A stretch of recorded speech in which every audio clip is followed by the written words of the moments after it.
My name is Amanda, and at 32 years old, I never expected my own family to betray me like this. After working my way up from nothing to become a successful marketing director, I decided to buy them a $40,000 car as a thank you gift, despite our rocky relationship. 1 month later, I discovered they had sold it to fund my sister Chloe's extravagant graduation party. The worst part? I wasn't even invited. Just when I thought it couldn't get more hurtful, my mother called with an audacious request.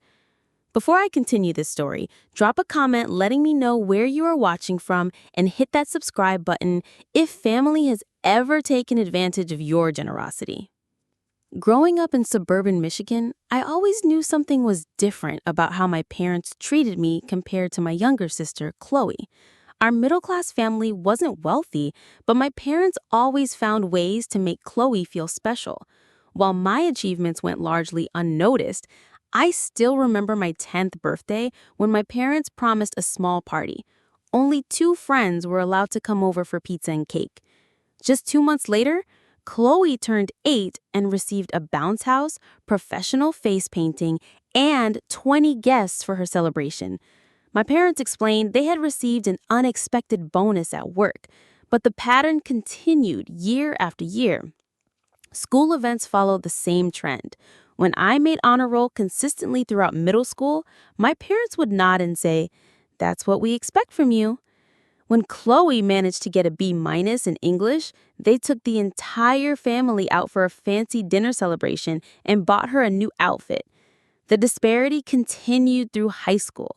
When I was accepted to the National Honor Society, my mother had to work late and my father forgot to charge his phone, missing the induction ceremony entirely. I sat alone, watching other parents beam with pride at their children. 2 years later, they took a day off work to attend Chloe's volleyball game, where she mostly sat on the bench. Despite the clear favoritism, I pushed myself academically. My drive was partly fueled by a desire to finally win their approval, but also by my determination to create a life independent from them. I graduated valedictorian and earned a full scholarship to University of Michigan for marketing. Even this accomplishment was downplayed at family gatherings, with relatives encouraged to focus on Chloe's struggle to choose between community colleges. Throughout college, I worked 20 hours weekly at the campus bookstore and as a teaching assistant while maintaining my scholarship GPA requirements. The bookstore job meant standing for hours, helping students find textbooks, dealing with complaints about prices, and cleaning up after careless customers who left coffee stains on expensive materials. The teaching assistant position required grading hundreds of papers each week, holding office hours for struggling students, and assisting professors with research projects that often extended well into the night.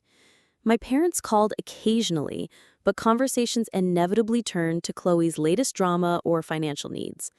During my sophomore year, Susan called crying because Chloe had failed her statistics class and needed expensive tutoring to retake it. "We just don't know where we'll find the money," she sobbed into the phone. "Your father's hours were cut at the plant, and our savings are already stretched thin from her first-year expenses."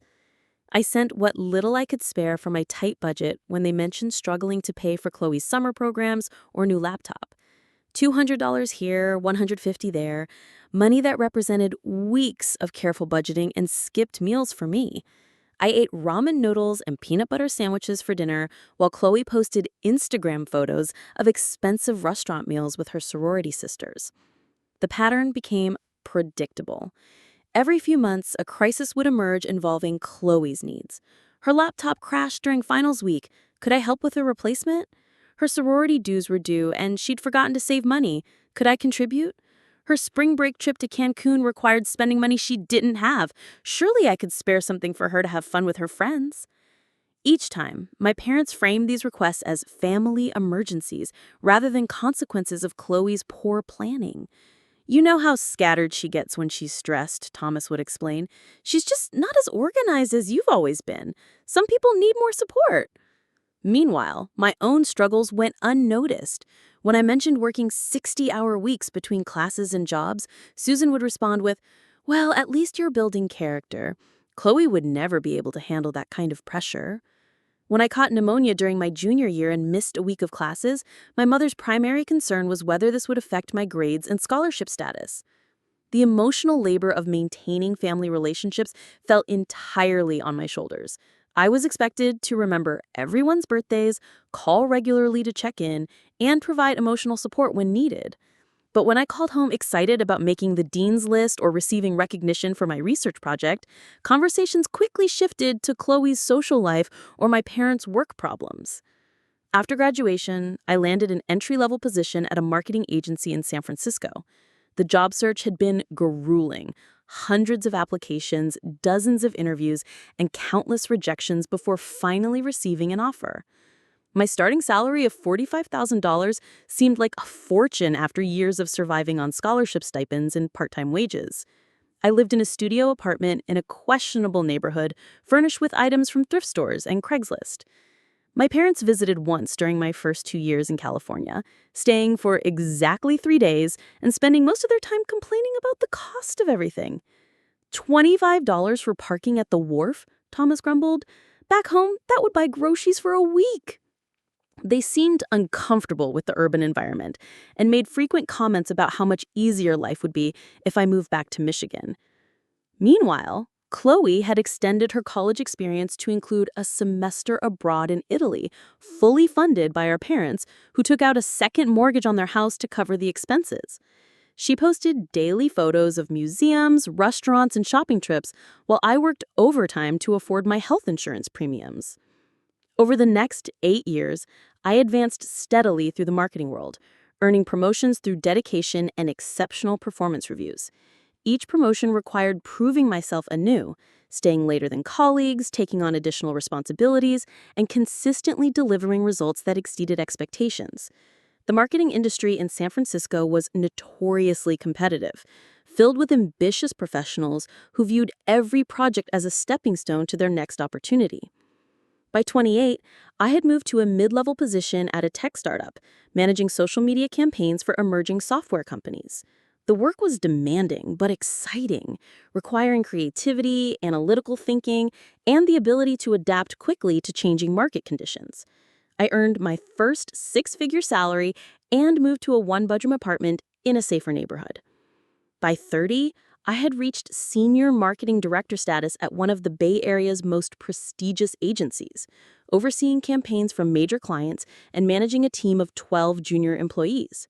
My salary had quadrupled since my first job, allowing me to live comfortably in an expensive city while building substantial savings. I could finally afford nice restaurants, weekend trips to wine country, and a wardrobe that reflected my professional success. Despite my success, I still craved my parents' approval on some level. Psychology articles would later help me understand this as a trauma response, the child who was never quite good enough, continuing to seek validation well into adulthood. I continued sending birthday gifts, holiday checks, and occasional contributions when they mentioned financial difficulties. Each time I visited Michigan, I arrived with expensive gifts and treated everyone to nice restaurants.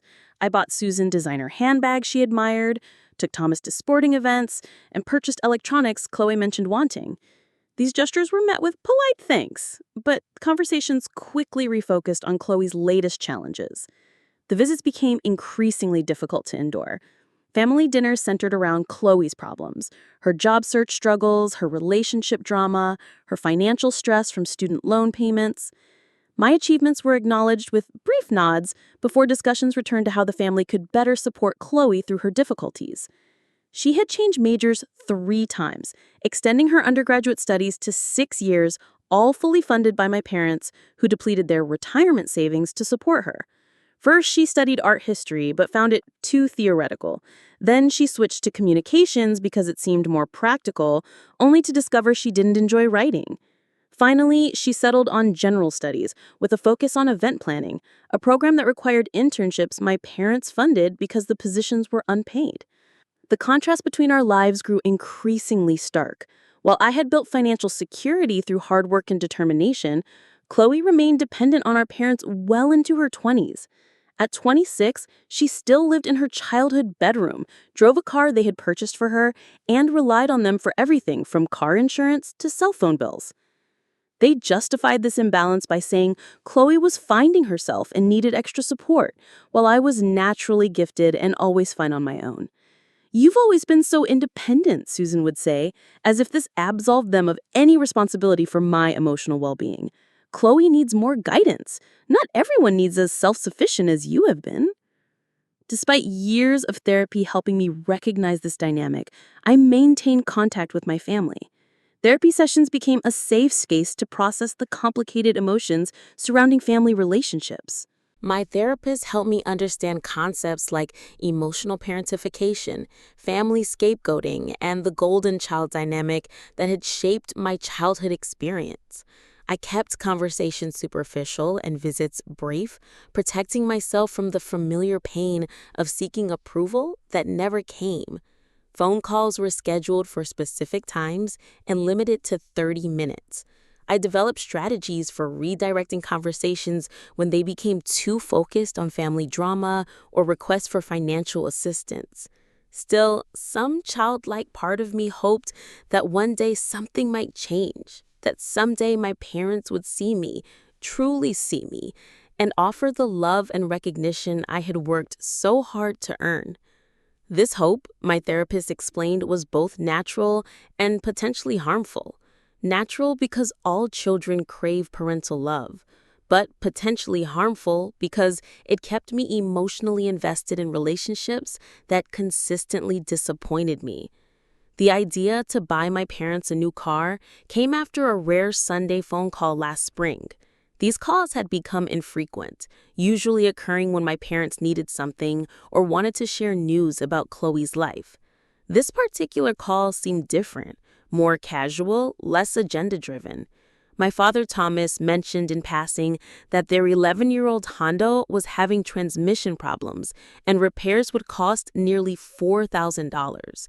The mechanic had explained that the transmission was beginning to fail, and while repairs might extend its life temporarily, replacement would likely be necessary within the next year or two.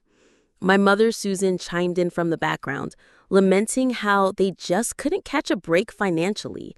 Their property taxes had increased, Thomas's employer had reduced overtime opportunities, and they were still paying off credit card debt from Chloe's various emergencies over the years. "We'll probably need to take out a small loan," Thomas sighed. "The timing is terrible with Chloe's graduation coming up next month. We've already committed to helping with her ceremony expenses, and now this car situation." The mention of Chloe's impending graduation after 6 years of college triggered my usual complex emotions, a mixture of genuine happiness for my sister's achievement and frustration at the ongoing disparity in how our accomplishments were treated. But instead of focusing on the familiar sting of comparison, I found myself considering my recent financial situation. I had just received a substantial performance bonus of $25,000 for landing our agency's largest client contract to date. The bonus represented months of strategic planning, relationship building, and creative problem solving that had culminated in a multi-year partnership worth millions to our company.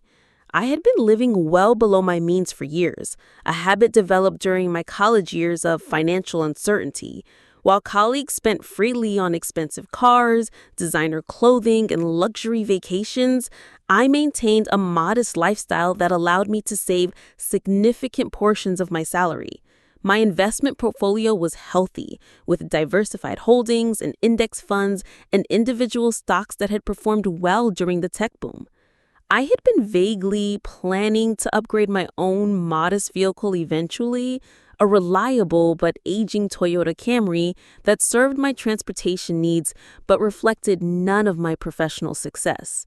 In that moment, listening to my parents discuss their financial stress, I made an impulsive decision that I hoped might finally bridge the emotional gap between us. My investment portfolio was healthy, having grown substantially through careful planning and consistent contributions over the past 8 years.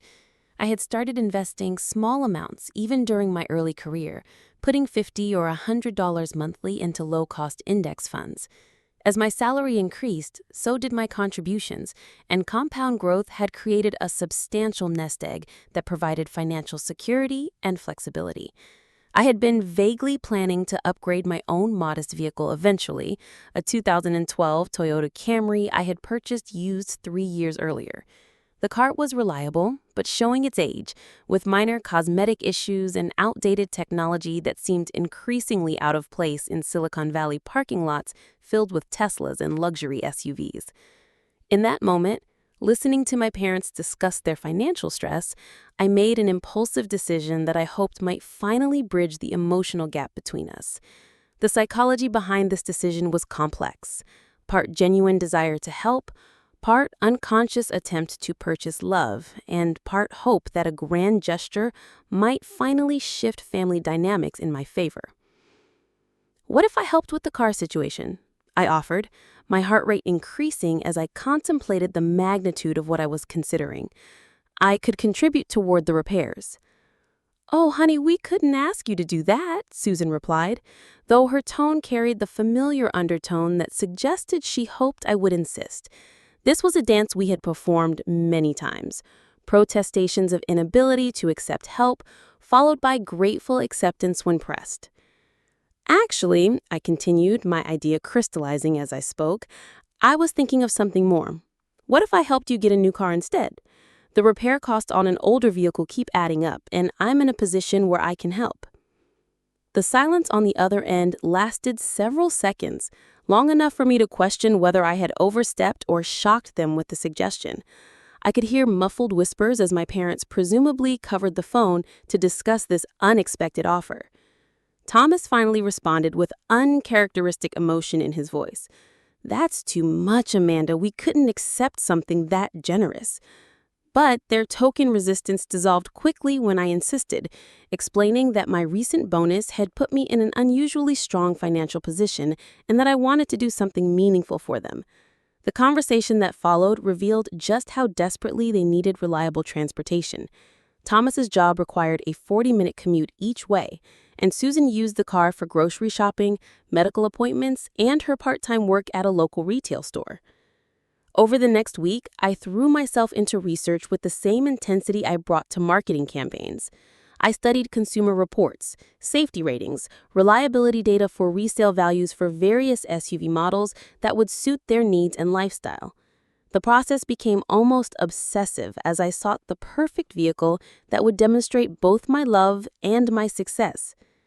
I settled on a Ford Explorer with excellent safety ratings and comfort features appropriate for my aging parents, heated seats for Thomas's chronic back pain, a higher seating position to help Susan with her arthritic knees, and advanced safety features that would provide peace of mind for highway driving. The vehicle came with a comprehensive warranty that would protect them from unexpected repair costs for years to come. The $40,000 price tag represented a significant amount of money, even for someone in my financial position. It was equivalent to nearly a year of my early career salary or the down payment on a modest home in many parts of the country. But it felt worth it if it could help repair our relationship and finally demonstrate my love in a way they couldn't dismiss or minimize. I spent hours on the phone with dealerships comparing prices and available features. The sales process required careful coordination since I was purchasing from California for delivery in Michigan. I arranged financing, selected specific options, and coordinated delivery dates with the precision of someone managing a major marketing campaign. I coordinated with the dealership near their home in Michigan, arranging to finalize the purchase when I flew in the following month. The salesperson, initially skeptical of a long-distance purchase, became increasingly accommodating as the transaction details solidified. We arranged for the vehicle to be prepared and detailed for a specific delivery date that would coincide with my visit. I didn't tell my parents exactly what I was planning, only that I wanted to help with their car situation and would be visiting soon. The secrecy added an element of excitement to the process, allowing me to imagine their surprise and gratitude when they realized the magnitude of my gift. The flight to Michigan was filled with nervous anticipation. I had rehearsed the moment of revelation countless times, imagining their faces when they realized what I had done. Part of me worried they might be overwhelmed or uncomfortable accepting such an expensive gift, but I convinced myself that their initial resistance would give way to appreciation. When I arrived in Michigan, staying at their house for the first time in over 2 years, I suggested we visit the dealership just to look at options. This deception felt necessary to maintain the surprise, though it added stress to interactions that were already complicated by years of family tension. Their confusion was evident as we drove to the dealership. Why was I so interested in helping them shop for a car when I had no expertise in automotive purchases? Susan asked several times if I was planning to buy a car myself, perhaps thinking of relocating back to Michigan. I deflected these questions with vague responses about wanting to understand their needs better. The dealership visit required careful orchestration. I had spoken with the salesperson multiple times to ensure everything would proceed smoothly. When we arrived, I guided my parents toward the service department first, ostensibly to discuss their current car's problems, while I discreetly confirmed final details with the sales team. Their confusion turned to disbelief when the salesperson greeted me by name and led us to a gleaming navy blue Explorer parked in the delivery area, adorned with a large red bow that I had specially requested. The vehicle looked magnificent in the afternoon sunlight, its metallic paint gleaming and chrome details reflecting our approaching figures.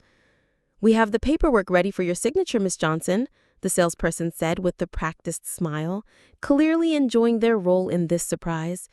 "Just as you arranged last week." Susan's hands flew to her mouth, her eyes widening as she processed what was happening. "Amanda, what is this?" she asked, her voice barely above a whisper. "It's yours," I said, feeling a surge of both pride and vulnerability that made my voice shake slightly. "I wanted to do something special for you both. No more repair bills, no more worries about the old car breaking down. This is completely yours." What followed was a scene I had imagined countless times throughout my childhood and adult years. The moment when my parents would finally see me as generous, successful, and worthy of their pride and affection. Susan actually cried, tears streaming down her cheeks as she embraced me more tightly than she had in years. Her body shook with emotion as she repeated, "I can't believe this. I can't believe you did this." Thomas, not usually demonstrative with his emotions, hugged me with surprising strength and appeared to blink back tears of his own. His voice was thick with emotion when he spoke. "I don't know what to say, Amanda.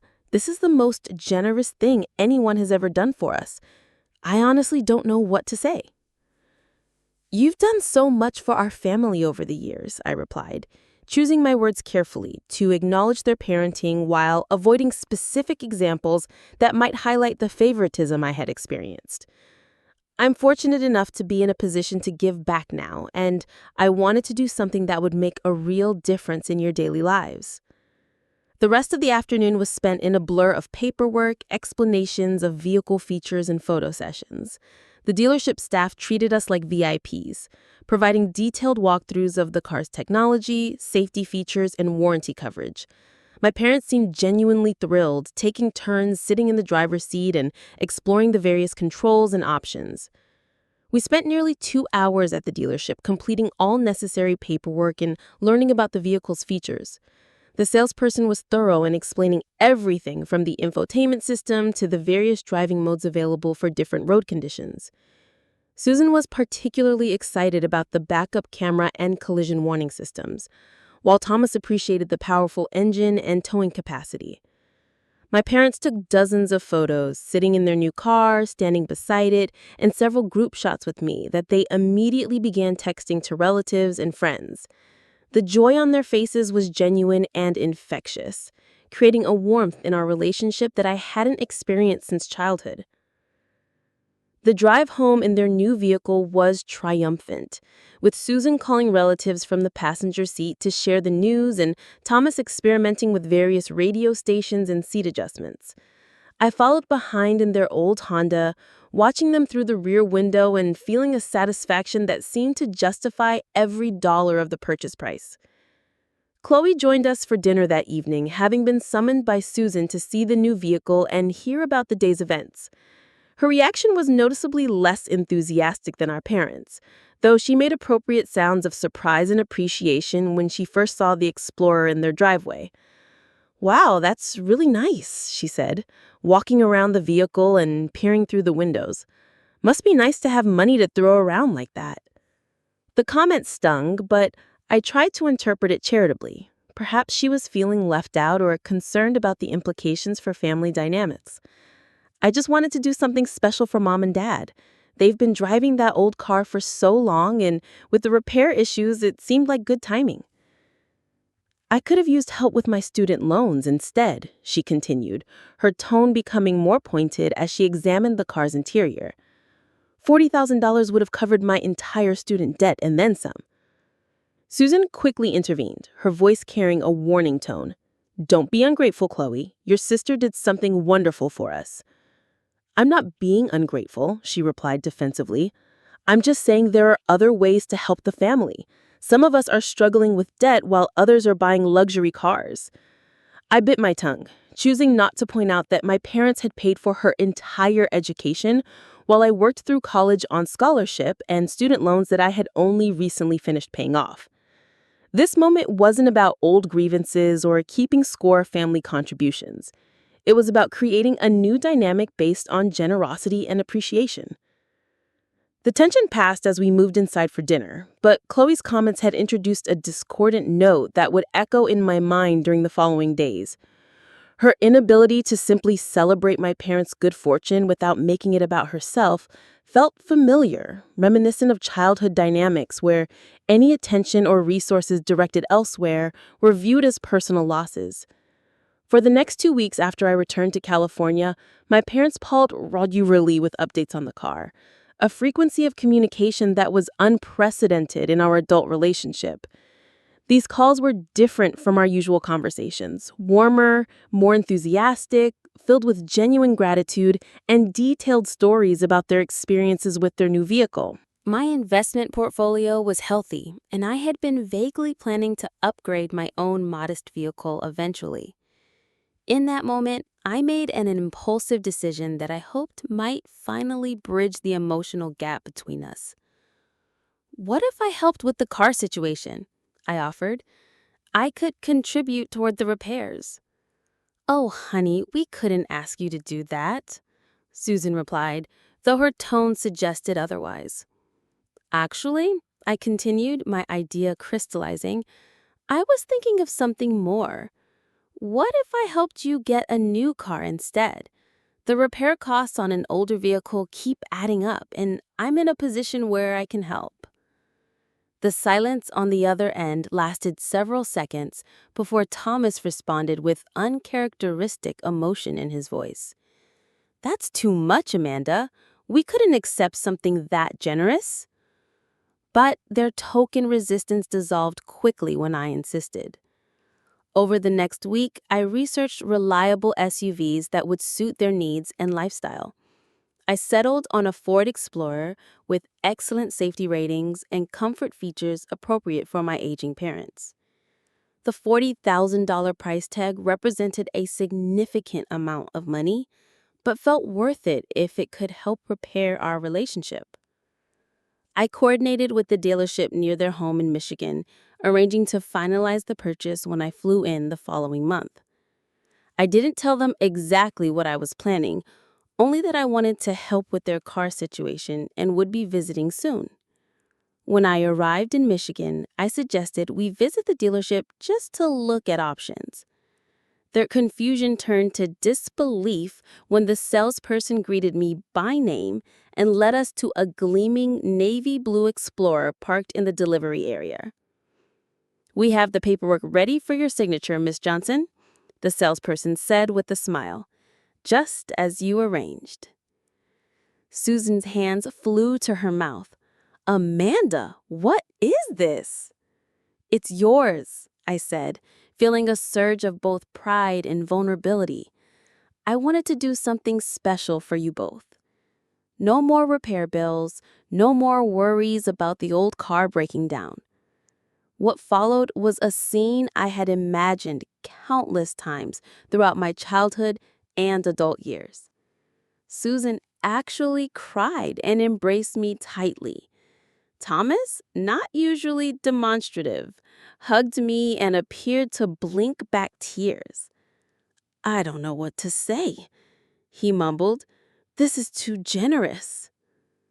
"You've done so much for our family," I replied, choosing my words carefully. "I'm fortunate enough to be in a position to give back now." We spent the afternoon completing paperwork and learning about the vehicle's features. My parents seemed genuinely thrilled, taking photos, sitting in their new car, and immediately calling relatives to share the news. Chloe joined us for dinner that evening, having been summoned by Susan to see the new vehicle. Her reaction was noticeably less enthusiastic. "Wow, must be nice to have money to throw around," she commented, examining the car with a critical eye. "I could have used help with my student loans instead." Susan quickly shushed her. "Don't be ungrateful. Your sister did something wonderful for us." "Just saying," Chloe shrugged. $40,000 could have covered my entire student debt. I bit my tongue, choosing not to point out that my parents had paid for her entire education, while I had worked through college on scholarship. This moment wasn't about old grievances. It was about creating a new dynamic. For the next 2 weeks after I returned to California, my parents called regularly with updates about the car. They sent photos of them taking it to show friends, using it for grocery shopping, and even on a day trip to a nearby state park. Susan left voicemails expressing how much easier the higher seating position was on her arthritic knees. Thomas texted about the excellent gas mileage compared to their old vehicle. For the first time in years, I felt genuinely connected to my parents. They were calling me, initiating contact, expressing gratitude. Perhaps the car represented more than transportation. Maybe it symbolized a turning point in our relationship. Then came a comment that should have been my first warning. During our third post-gift phone call, Susan mentioned casually, Chloe felt a little left out with all this car excitement. We were thinking we should do something special for her too, since you're obviously doing so well financially now." I paused, unsure how to respond. "The car was a gift for you and Dad because you needed reliable transportation. It wasn't meant to create an obligation for more gifts." Of course," Susan backpedaled. "I just meant that it would be nice if there was something equally valuable for Chloe someday. Family equity is important, don't you think?" Another concerning moment came when Thomas referred to our new family car during a video call, despite the vehicle being specifically registered in my parents' names. These comments niggled at me, but I dismissed them as old habits and insecurities. Over the next few weeks, I noticed a gradual decline in communication from my parents. The enthusiastic calls about the new car dwindled, then stopped entirely. My texts asking how they were enjoying the Explorer went unanswered or received brief, vague responses. At first, I chalked it up to the novelty wearing off. The excitement of a new vehicle naturally diminishes as it becomes part of everyday life. Still, the sudden communication drop felt strange after the apparent breakthrough in our relationship. One evening, while scrolling through Facebook, I noticed something odd in the background of a photo Susan had posted of their front yard garden. Parked in the driveway was their old Honda, not the new Explorer I had purchased. I zoomed in, confirming it was indeed their previous vehicle, which I assumed would have been sold or traded in. I sent a casual text. "Saw Mom's garden photo. Are you still driving the old car sometimes too?" Thomas replied hours later. "Works fine after minor repair." No mention of the Explorer, no explanation for why they were using their old car instead of the new one I had gifted them. Something didn't add up, but I hesitated to press further without more information.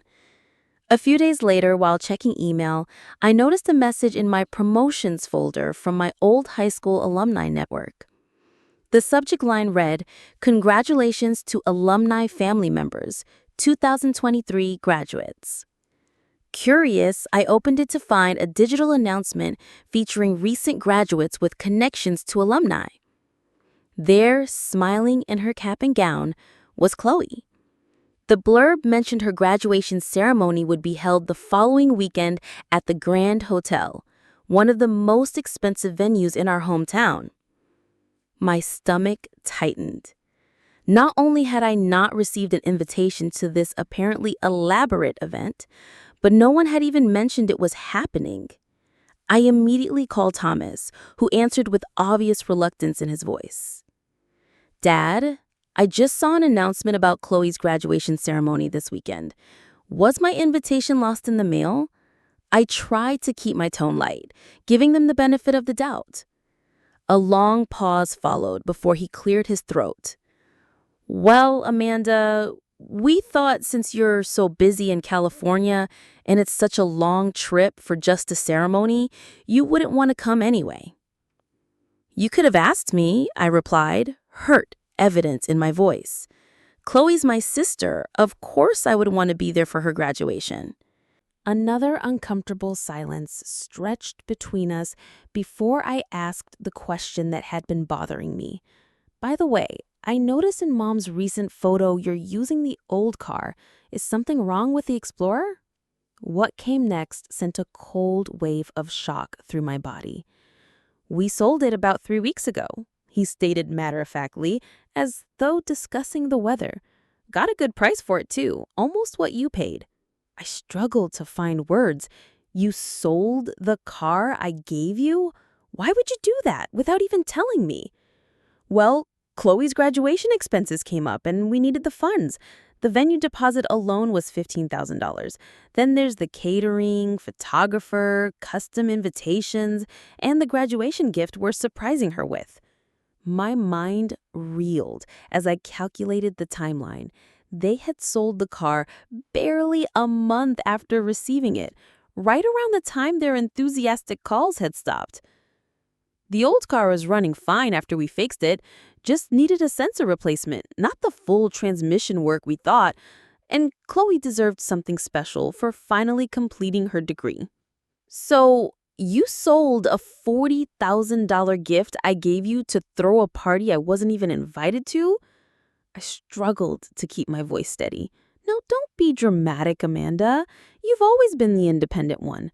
Chloe needs more support and celebration for her achievements, since they don't come as easily to her as they did to you.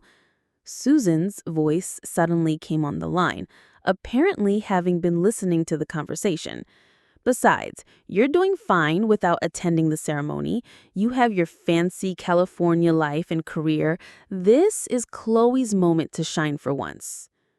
The casual cruelty of their justification left me speechless.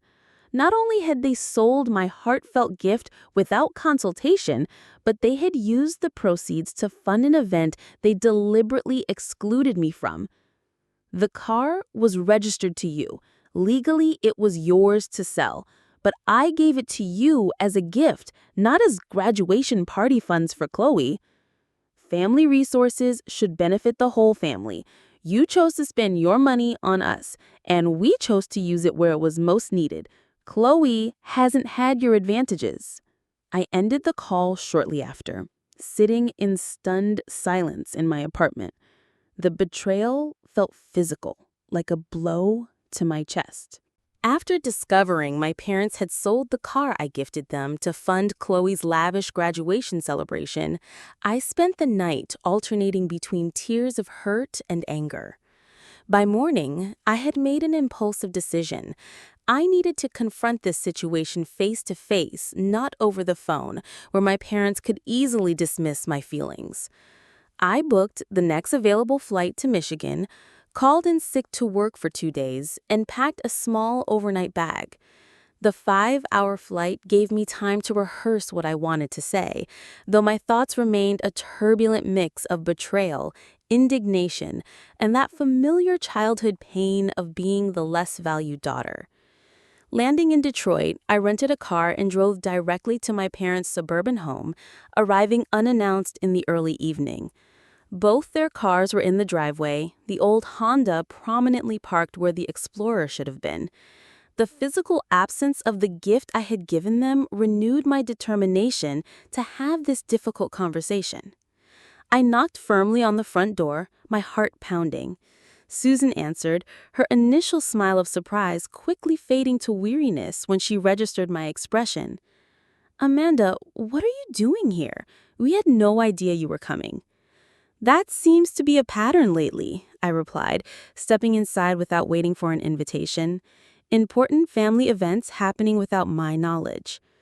Thomas emerged from the living room, his face showing confusion that shifted to defensiveness when he saw me. "This is unexpected. Is everything okay?"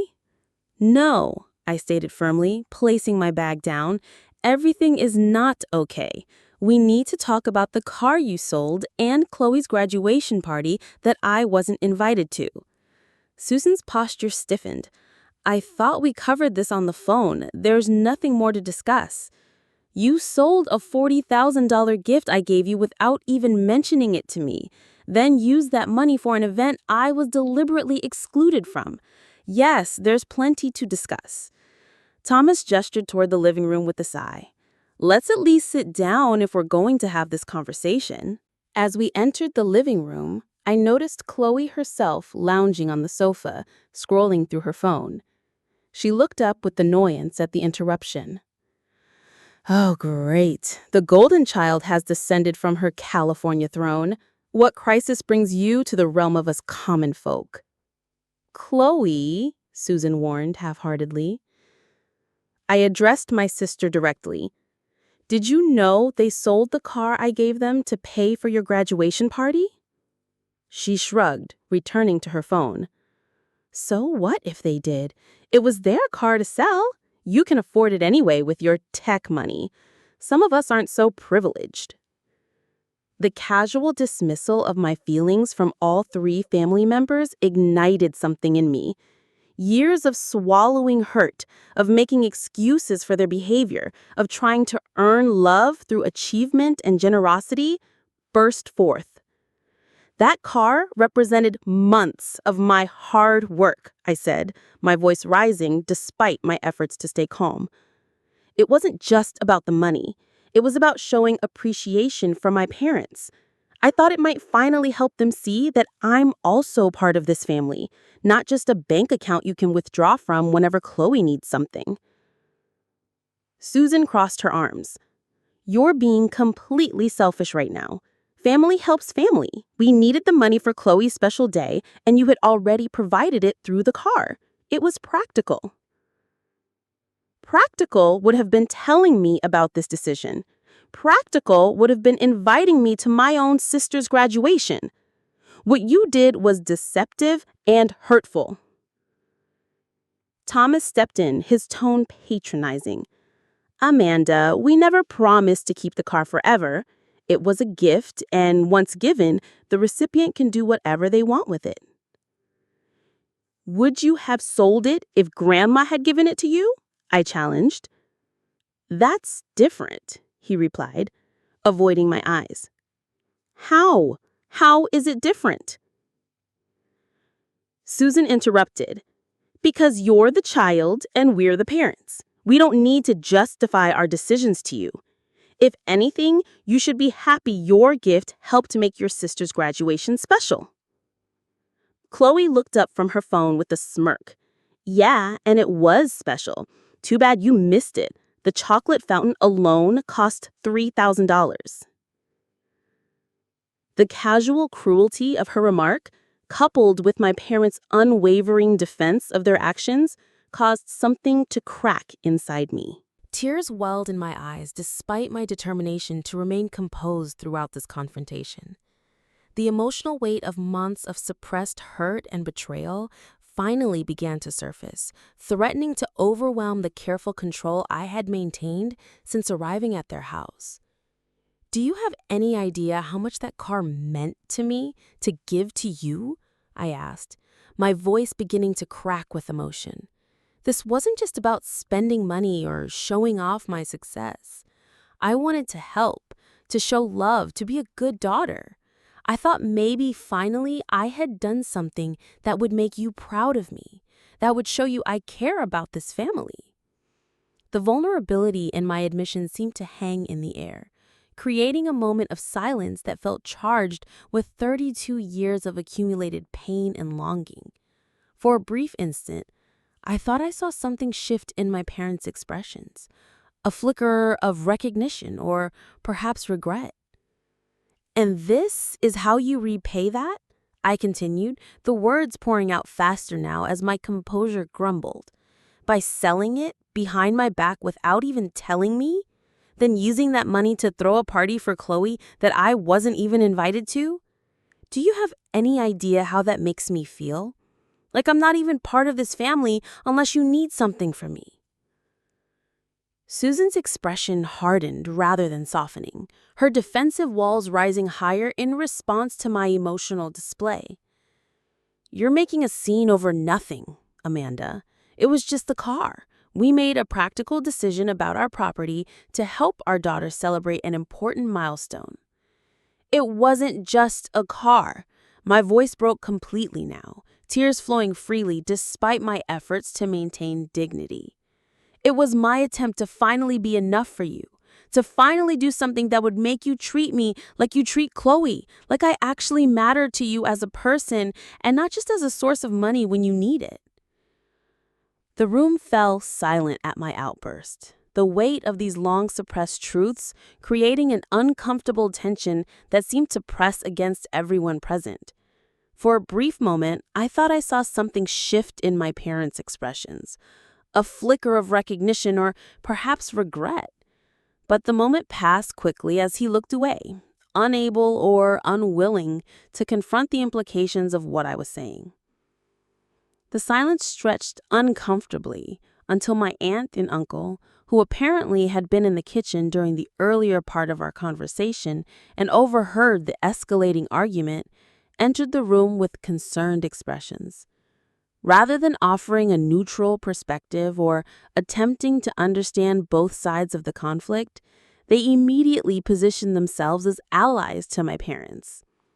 "Amanda, you need to calm down," my aunt stated firmly, her tone suggesting I was having an unreasonable emotional reaction rather than expressing legitimate hurt. "Your parents have supported both you girls equally throughout your lives. They sacrifice constantly for their children." "They're allowed to make their own decisions about their property," my uncle added, his voice carrying the authoritative tone he had used to settle family disputes when we were children. "You gave them a gift, and once you give something, it belongs to the recipient. They don't owe you explanations about how they use their own possessions." "Besides," my aunt continued, warming to her theme, "you've always been so strong and capable. You have your successful career and your California lifestyle. Chloe needs more support and celebration for her achievements since they don't come as easily to her as they did to you." The casual way they dismissed my feelings while simultaneously reinforcing the family narrative that had shaped my entire life, that I was somehow less deserving of attention and support because I was naturally successful, felt like a physical blow. Here were adults who had watched me struggle throughout childhood, who had witnessed years of disparate treatment, now gaslighting me into believing that my hurt was unjustified. "You've always been the strong one," my uncle continued, apparently oblivious to how his words were affecting me. "Lauren needs more encouragement because she struggles more. That's just how family works sometimes. We give more support to the children who need it most." Surrounded by people who had consistently minimized my emotional needs throughout my life, I felt the walls closing in around me. The gaslighting was so complete and coordinated that for a terrifying moment, I questioned my own perceptions. Was I overreacting to a reasonable family decision? Was I being selfish for feeling betrayed by their actions? Was I wrong to expect some consideration for my $40,000 gift? The doubt lasted only seconds before anger replaced it. Anger at myself for questioning my own reality, anger at them for their casual cruelty, and anger at the entire family system that had taught me to doubt my own feelings and experiences. We never promised to keep it forever, Susan repeated, doubling down on her position with the stubborn determination of someone who knew she was wrong but couldn't admit it. You're creating drama where there doesn't need to be any. We made a practical decision about our property to help our daughter celebrate an important milestone. It wasn't just a car. My voice broke completely now, tears flowing freely despite my efforts to maintain dignity. It was my attempt to finally be enough for you, to finally do something that would make you treat me like you treat Chloe, like I actually mattered to you as a person and not just as a source of money when you need it.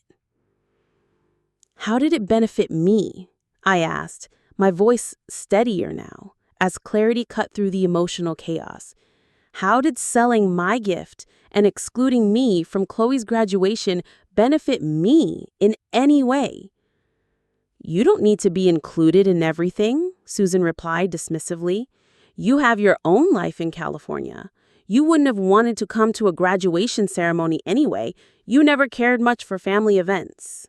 The rewriting of history was breathtaking. I had missed family events primarily because I lived 2,000 miles away and couldn't afford frequent travel during my early career years. When I did visit, I made enormous efforts to be present and engaged, often using precious vacation days and spending significant money on flights and gifts. I would have made the effort if I had been invited, I said quietly. Chloe is my sister. Of course I would want to celebrate her graduation, especially after 6 years of college. You could have asked instead of assuming. Well, it's too late now, Chloe interjected from her position on the sofa, her tone suggesting she was enjoying my distress. The party was amazing. The venue was gorgeous, the food was incredible, and all my friends were so impressed. It was exactly what I deserved after working so hard to finish my degree.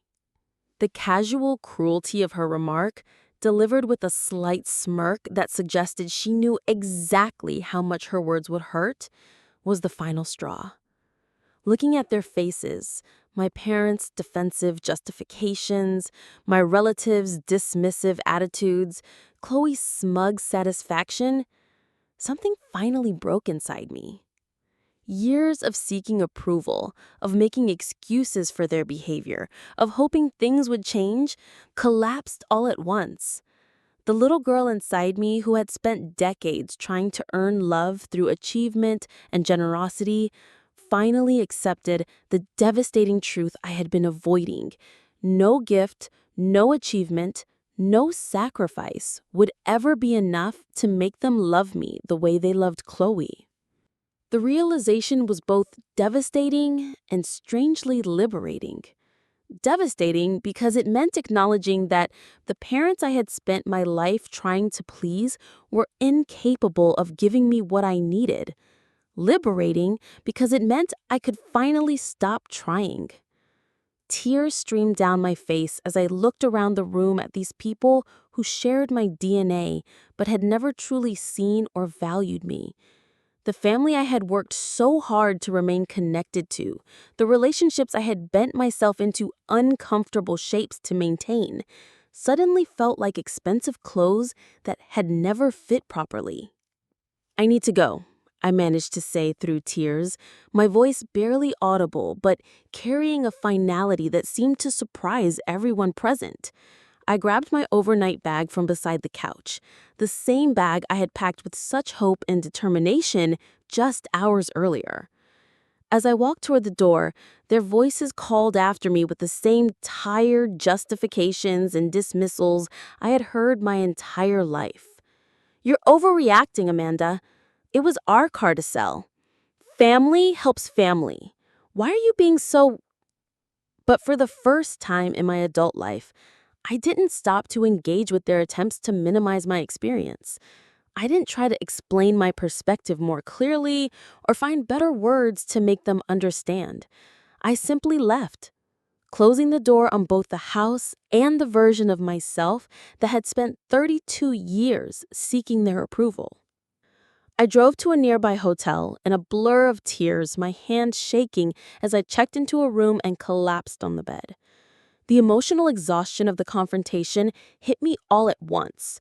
Years of suppressed hurt pouring out in great, shuddering sobs that seemed to come from somewhere deep in my core. I called my best friend Sarah in California, a marketing colleague who had become like a sister to me over the years. She listened patiently as I sobbed through the whole sordid story, offering the kind of unconditional support and validation I had never received from my biological family. I feel so stupid, I told her between tears. I keep trying to buy their love, and they keep showing me it's not for sale. When will I learn? You're not stupid, Sarah replied gently, her voice carrying the warmth and concern that had made our friendship so precious to me.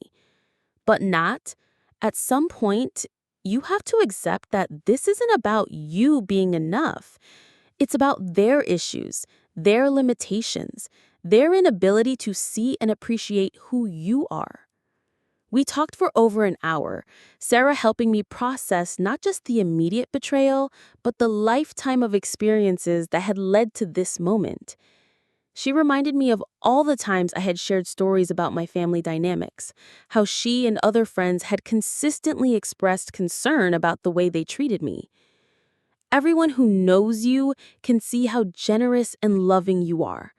Everyone except the people who should see it most clearly. That's not a reflection of your worth, it's a reflection of their blindness. I spent the night processing painful truths I had avoided for years, lying awake in the unfamiliar hotel room and finally allowing myself to feel the full weight of decades of emotional neglect and manipulation. By morning, I had made the decision to return to California without further confrontation. The realization that no explanation would ever satisfy them, that no amount of evidence would make them acknowledge the hurt they had caused, was both devastating and strangely liberating. I could finally stop trying to make them see what they were determined not to see. Several months passed after that painful confrontation in Michigan, months during which I threw myself into work and therapy with renewed intensity. I increased my therapy sessions from monthly to bi-weekly, finally addressing the deep-seated patterns of people-pleasing and approval-seeking that had governed my relationships throughout my adult life. My therapist, Dr. Rebecca Chen, helped me understand complex psychological concepts that suddenly made my family dynamics crystal clear. We discussed emotional parentification, how I had been forced to manage my parents' emotions and needs from a young age. We explored family scapegoating dynamics, where I had unconsciously been designated as the family member responsible for problems, while Chloe was protected from consequences. Family systems are remarkably resistant to change, Dr. Chan explained during one particularly insightful session. When one member stops playing their assigned role, everyone else feels destabilized. Your parents and sister have benefited from the current dynamic for decades. They have very little motivation to examine or change it. The work was painful but necessary. I began to understand how my childhood experiences had shaped my adult relationships, creating patterns where I consistently gave more than I received and interpreted crumbs of attention as meaningful affection.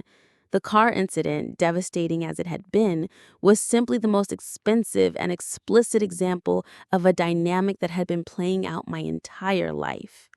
During this period, I maintained minimal contact with my family. No calls, no texts, no attempts to bridge the gap or smooth over the conflict. For the first time in my adult life, I allowed them to experience the consequences of their actions without rushing in to fix or minimize the discomfort. Lauren predictably sent several lengthy text messages describing how I had ruined everything and always needed to make things about myself. Her messages followed a familiar pattern: initial attempts at guilt, followed by anger, then victim playing, and finally threats to cut me off entirely if I didn't apologize and return to my previous role. You completely humiliated mom and dad in front of the whole family.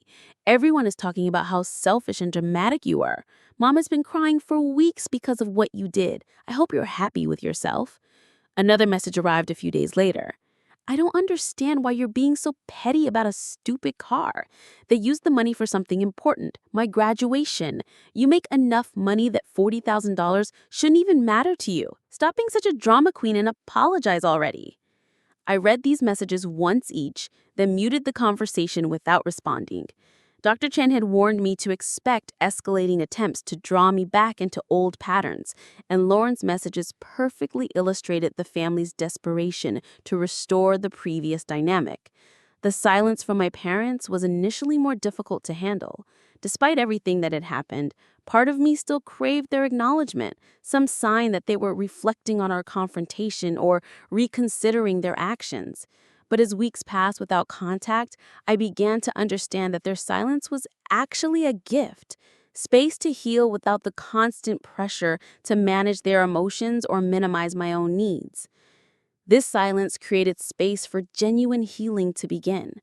Without the constant emotional drain of trying to earn approval or manage family drama, I redirected that energy toward building a life that truly nourished me.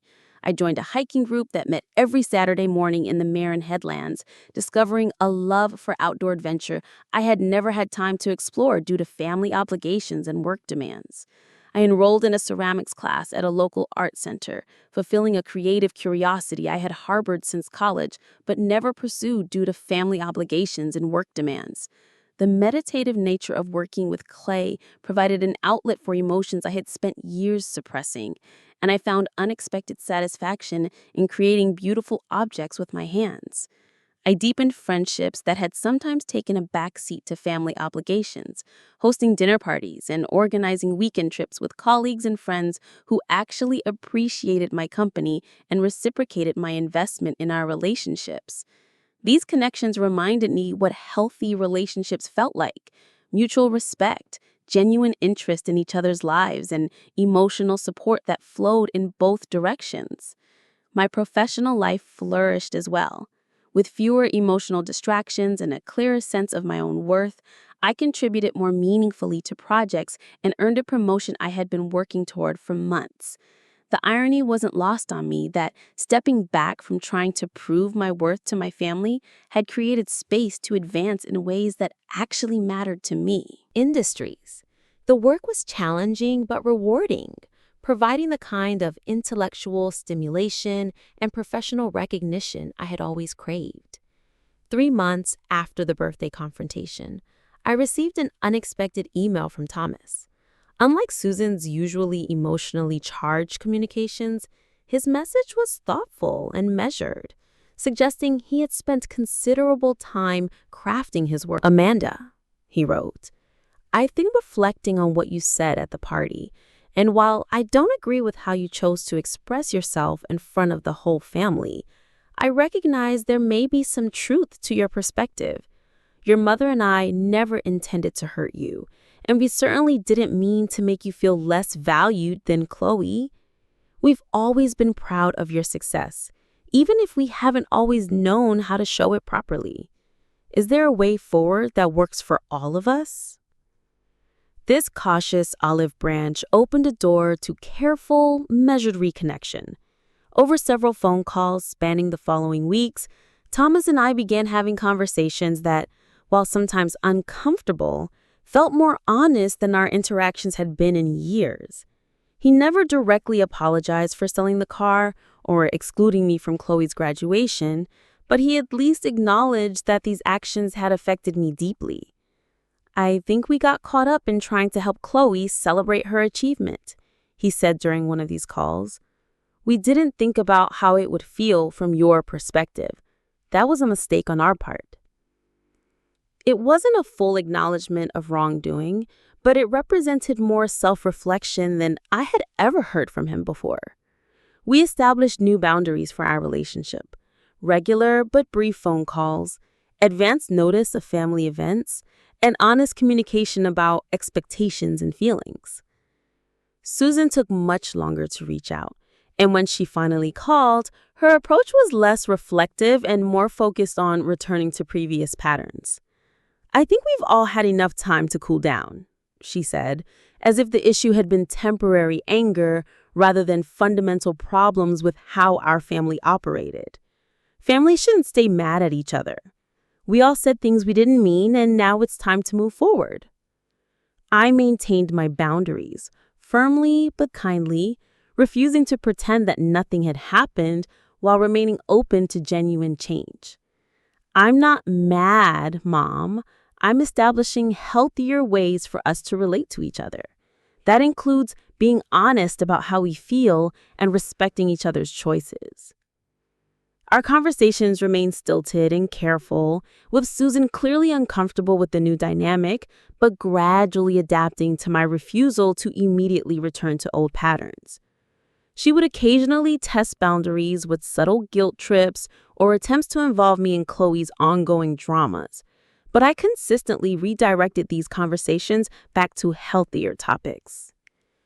The relationship with my parents took 2 steps forward and 1 step back, progressing slowly towards something more balanced but never fully healing from the deep wounds that had accumulated over decades.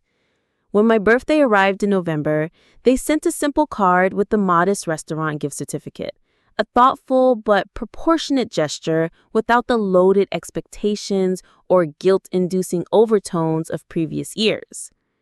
I thanked them sincerely for remembering my birthday, recognizing the gift certificate as a small step towards more balanced exchanges rather than the one-sided financial flow that had characterized our previous relationship.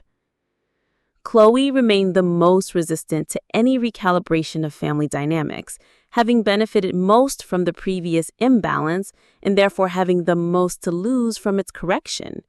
She continued sending occasional messages, demanding apologies, and attempting to guilt me into resuming my previous role as family ATM. I don't understand why you're punishing everyone because you're jealous of my graduation party. Mom and Dad are getting old and they need support, not drama from their successful daughter who should be helping them enjoy their retirement. But I had learned to recognize manipulation techniques that had once been invisible to me, and Chloe's attempts to restore old patterns only strengthened my resolution to maintain healthy boundaries. Our limited interactions remained strained, though I left the door open for a different kind of relationship when she was ready to engage as an equal rather than an entitled beneficiary. The most surprising development came from extended family members who had witnessed the birthday confrontation. Rather than the universal condemnation I had feared, several relatives began reaching out individually to share their own experiences of similar dynamics in their branches of the family tree. My cousin Jeff, who had remained silent during the confrontation, sent a long email describing his own struggles with favoritism between himself and his younger brother. "I've watched your parents treat you and Chloe differently for years. What you said at the party needed to be said. A lot of us have noticed, but no one wanted to get involved in family drama." My Uncle Robert, Susan's brother, called me directly to express support. "Your mother has always had blind spots when it comes to her daughters. I'm proud of you for standing up for yourself, even though it wasn't easy." These conversations revealed patterns extending back generations, helping me understand that what I had experienced wasn't unique to my immediate family, but part of a larger system of dysfunction that had been normalized and perpetuated across multiple generations. As the holiday season approached, I made the decision to visit Michigan for Christmas, but with clear parameters that protected my emotional well-being. I would stay at a hotel rather than my parents' house, limit visits to defined periods, and remove myself from any situations that became unhealthy or manipulative. This approach allowed me to maintain connection without sacrificing the progress I had made in therapy and personal growth. The Christmas gathering was notably different from previous years, with my parents more cautious in their interactions with me and less quick to dismiss my contributions or automatically elevate Chloe's needs above everyone else's. Chloe herself maintained a cool distance throughout the visit, speaking to me politely but without warmth. She refrained from outright hostility, but made her displeasure clear through body language and pointed comments about family loyalty and forgiveness. Most significantly, I felt different during these interactions. The desperate need for approval that had governed my behavior for decades had been replaced by a calmer sense of self-worth that didn't depend on their validation. I could engage with my family without losing myself in their dysfunction or compromising my boundaries to keep peace. As the new year began, I reflected on the profound lessons of the previous months. The car incident, painful as it had catalyzed necessary growth and fundamental changes in how I understood myself and my relationships. I had learned that real generosity comes without strings attached, but also without accepting mistreatment in return. I had discovered that standing up for myself didn't mean losing my family, even if it meant completely transforming how we related to each other. The people who truly valued me had remained supportive throughout the process, while those who had benefited from my previous people-pleasing patterns had struggled to accept the changes. Most importantly, I had finally internalized the truth that my worth was never contingent on my parents' ability to recognize it. Their limitations, shaped by their own histories, traumas, and personality patterns, had influenced how they parented, but didn't define my value as a person. These realizations extended far beyond family relationships, creating positive changes in every area of my life. I became more discerning in friendships, more willing to express my needs in romantic relationships, and more authentic in professional settings. The boundaries I had established with my family created a template for healthier connections throughout my life. When I think about the $40,000 car now, I see it not as a costly mistake, but as an expensive but necessary lesson in self-respect and family dynamics. It took that significant financial and emotional loss for me to finally recognize and address the patterns that had shaped my life since childhood. In that sense, perhaps it was worth every penny, not because it bought me love, which it clearly didn't, but because it finally taught me that love cannot be purchased and self-worth cannot be earned through sacrifice. Sometimes the most generous thing we can give ourselves are the lessons learned through painful experiences. The journey of healing family wounds is rarely complete or perfect, and my relationship with my parents and sister continues to evolve.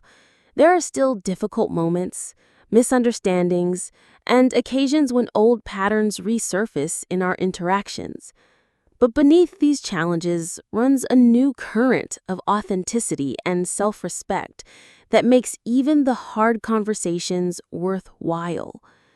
If you've ever struggled with family dynamics where your generosity was taken for granted or your emotional needs were consistently overlooked, know that change is possible. It begins not with changing others, which we cannot control, but with changing how we participate in established patterns and what we're willing to accept in our relationships. Sometimes the most generous thing you can give yourself is permission to step back from toxic dynamics and require the respect you deserve. Sometimes the best revenge isn't retaliation, but simply refusing to continue playing a role that diminishes your worth. I don't know what the future holds for my relationship with my parents and sister. Healing is a process without guarantees, and some relationships may never fully recover from years of dysfunction and hurt. What I do know is that whatever comes next will be built on more honest foundations than what came before, with my own self-respect as the cornerstone. Have you ever had to establish difficult boundaries with family members who took your love for granted? What helped you find the courage to stand up for yourself when it meant risking important relationships? Share your experiences in the comments below. Your story might help someone else who's struggling with similar dynamics. If this story resonated with you, please give it a like and subscribe to Revenge Girls for more authentic conversations about family dynamics, personal growth, and learning to value yourself enough to require others to do the same. Thank you for listening to my journey. And remember, sometimes the most important gift you can give is teaching others how to truly value what you offer.